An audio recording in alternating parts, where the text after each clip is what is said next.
Tak, krásný den přeju všem. Já bych v dnešním videu ráda ukázala takový jednoduchý způsob dechového cvičení, které je skvělé dát si třeba po ránu na takovou aktivaci, prodýchání, vlastně okysličení, protažení plic a zároveň je tam i ten aspekt, že dochází vlastně ke stimulaci ať už to žaludku, střeva, takže celkově trávicího ústrojí, což je potom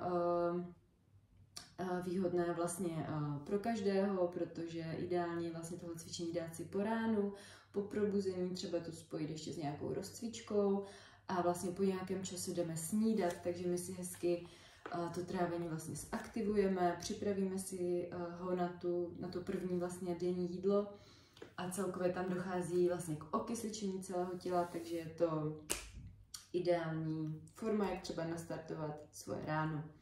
Tak a to cvičení vlastně vychází z jógy, je to takzvaný fire breathing neboli ohňový dech, kdy vlastně střídáme rychlé dýchání jednou nosní dírkou s druhou nosní dírkou a pak si vlastně dýcháme už oběma dírkama. Jde o to, abychom zapojovali spíše tu dolní část těla, takže nedýcháme vlastně hrudníkem, ale dýcháme opravdu břichem a zapojujeme hodně tady ty svaly, čímž právě vlastně stimulujeme to střevo. Tak a může to vypadat následovně. Vždycky je dobré se předtím pořádně ještě rozdýchat, sklidnit, ukotvit se, dát si prostě pár hlubokých nádechů a výdechů a potom začít. Já dávám třeba 25 na jednu stranu, 25 na druhou stranu a potom 25 obouma nosníma dírkama.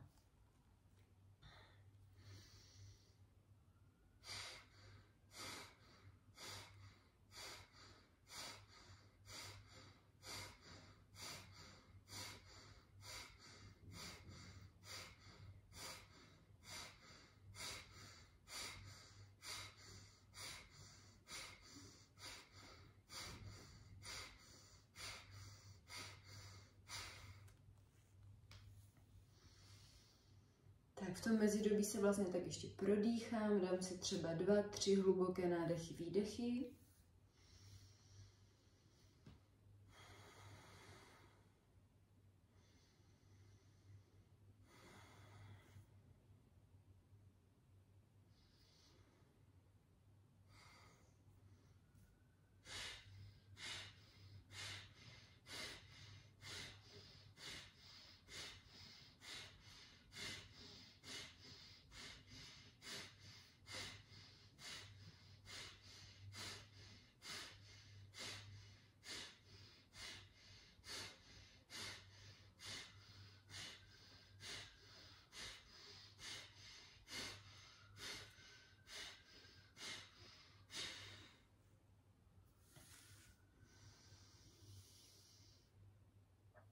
A pak je samozřejmě možné ty série ještě vícekrát opakovat pro toho, kdo chce, má čas a chuť.